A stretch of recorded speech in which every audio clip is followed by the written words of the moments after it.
झूठा आश्वासन दिया कि मेरा आज जन्मदिन है और पिज्जा पार्टी रखी हुई है। एक 14 साल की बच्ची जिसके साथ 5 दरिंदे ने गलत काम किया और वहां पर और जो 4 लोग थे वो नशा कर रहे थे। जन्मदिन के बहाने पहला फुसला के घर से ले गए। एक 14 साल की बच्ची जिसके साथ 5 दरिंदे ने गलत काम किया, जिसकी वजह से आज वह जो बच्ची है वो मेंटली पूरी तरह से डिस्टर्ब है और उस बच्ची की जो माँ है वो न्याय की मांग के लिए दर दर की ठोकर खाने को मजबूर है।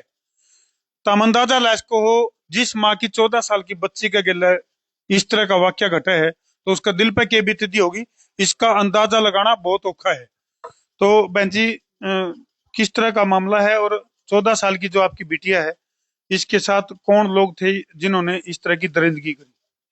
वो 5 लोग थे और सिरसा की घटना है 21 अप्रैल की 2024। सिरसा ये कौन के से थाने में ये मामला दर्ज है? महिला थाने के अंदर। महिला थाने में।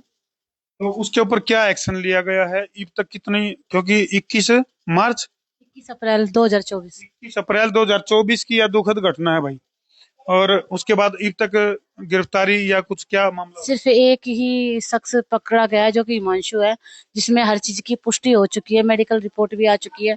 पर जो अदर 4 लोग हैं उनका अभी तक कोई भी नहीं है नाम। क्योंकि जो 2 लोगों का नाम था सचिन, सूरज और हिमांशु।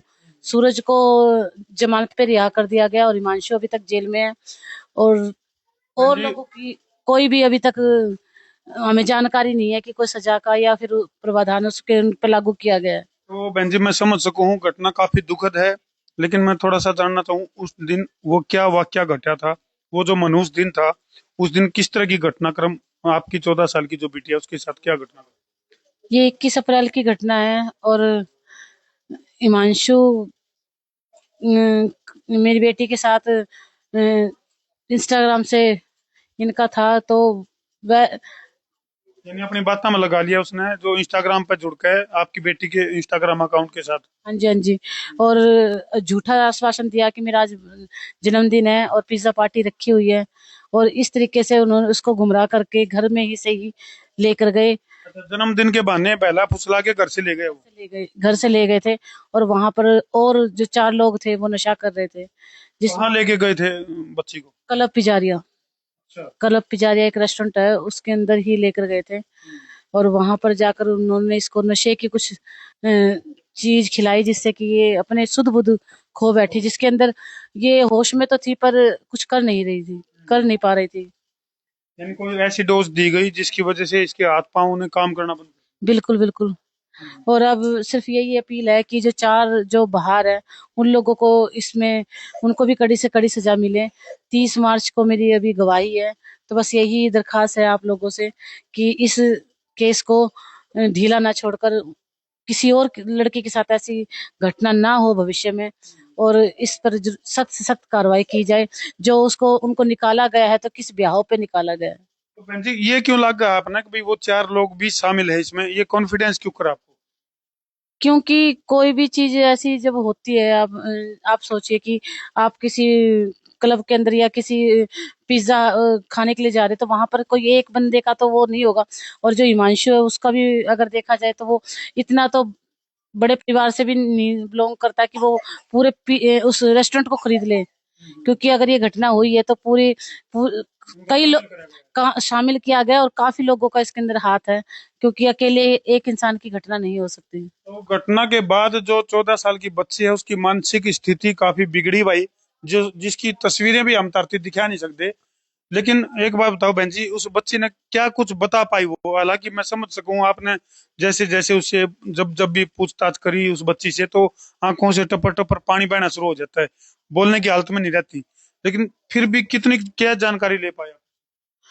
वो मेंटली डिस्टर्ब है और डॉक्टरों ने पीजीआई रोहतक में उसका चल रहा है डॉक्टरी लाइन। उसमें मीनिया कोई एक बीमारी होती है दिमाग की, जो उसका डिप्रेशन में चली गई है, जिसके कारण से वो मतलब अपने पिछला जो है ना वो उसको वो समझा नहीं पा रही है। ना ही वो अपने अगर वो नहाती मेंटली जो स्ट्रोंग होता है बच्चा वो खो बैठी वो अपना। वो बैठी है और अपने ही हालत में नहीं है। अब वो उसकी हालात अगर 24 अप्रैल से 21 अप्रैल से आज तक की देखी जाए तो वो अगर नहाने भी जाएगी तो उसको ये नहीं पता कि मैं नहा के बाहर आ चुकी हूँ, या टॉयलेट जाके मैं अपने हाथ, इतनी मेंटली डिप्रेशन में चली गई है।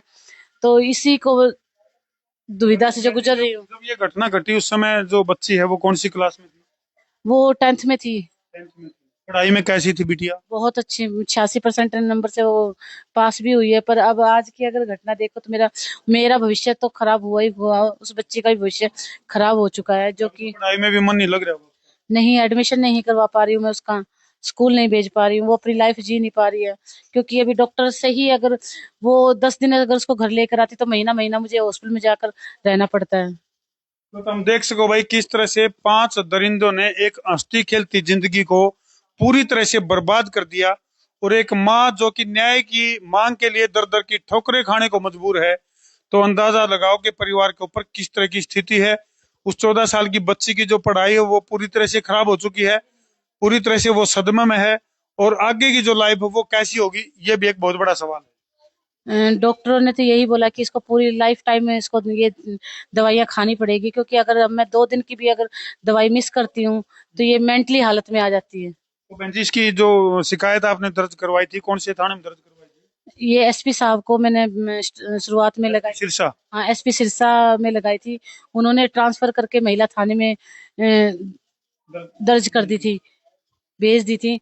तो वहीं से अब ये कार्रवाई चल रही है, पर उचित कार्रवाई नहीं हुई है आज तक की। तो बहन जी जो ये दरिंदे हैं इनको किस तरह की सजा आप चाह रहे हो जिन्होंने आपकी बेटी की जिंदगी बर्बाद कर दी?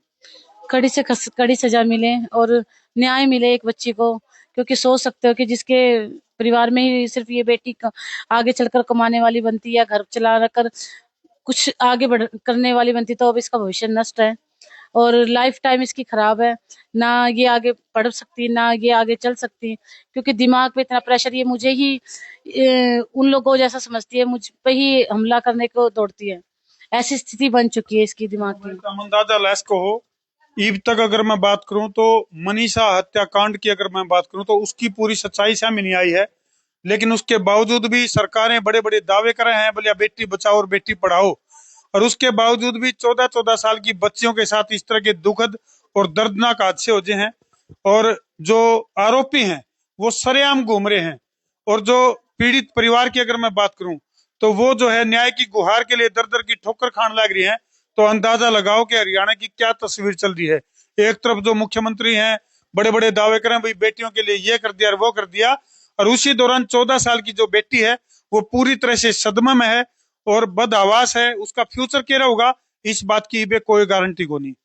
तो इस वीडियो ने जी लगा इतना शेयर कर दो ताकि वो जो दरिंदे हैं जिन्होंने 14 साल की बच्ची की जिंदगी खराब करी है उनको ऐसी सजा मिलनी चाहिए, ऐसी सजा मिलनी चाहिए कि उसकी आने वाली पीढ़ियां भी उसको याद करें।